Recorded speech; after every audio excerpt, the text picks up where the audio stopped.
Que Vince Passet, la biographie de Que Vince Passet avec Voici FR. Que Vince Passet voit le jour le 26 juillet 1959 dans le New Jersey. Enfant, il déménage plusieurs fois, avant que la famille s'installe définitivement en Californie.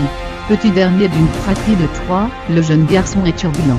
Son père l'envoie dans une école militaire, à l'âge de 9 ans, mais il est renvoyé suite à un différend avec un camarade. Il continue donc ses études dans les établissements scolaires à côté de chez lui. C'est au cours de sa scolarité dans son lycée qu'il découvre le théâtre, et décide de devenir comédien. Suite à conseil de Val Kilmer, son camarade de classe, il s'inscrit au cours d'art dramatique de la Juilliard School.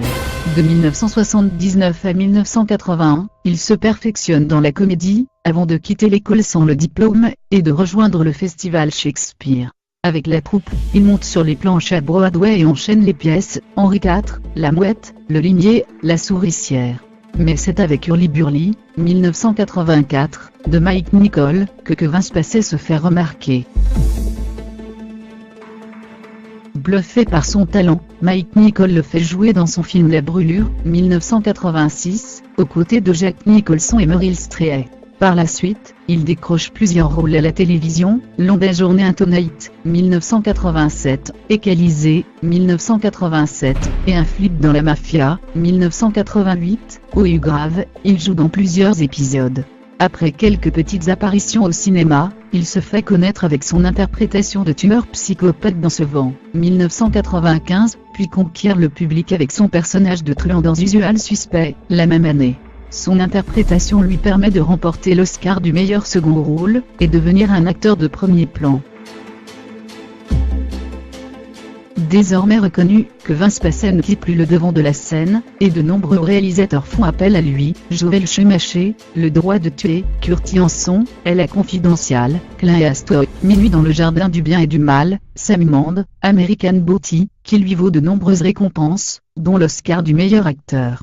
Cependant, que Vince Passet se considère avant tout comme un homme de théâtre et, en 2003, il rachète, avec d'autres comédiens, le Lvic, célèbre théâtre londonien. Devenu le directeur artistique, il monte de nombreuses pièces et en joue plusieurs. Il n'en oublie pas pour autant les plateaux de tournage. Il est à l'affiche de La vie de David Gale, Superman Return, La Vegas 21 et Barry les registres en tournant dans quelques comédies, Les chèvres du Pentagone, Comment tuer son boss et sa suite. En 2013, il revient à la télévision, en interprétant le rôle principal dans House of Cards, série qui rencontre un énorme succès. En 2017, il est au casting de plusieurs longs métrages, Baby Driver, Billionaire Boy, Rebel in the Rio, Tout l'argent du monde. En octobre 2017, il est accusé de harcèlement sexuel par l'acteur Anthony Rapp. Les faits se sont déroulés quand Anthony avait 14 ans et que 26. Face à la controverse, que Vince Passet publie un communiqué sur Twitter et grave, il s'excuse de son comportement, et fait également son coming out.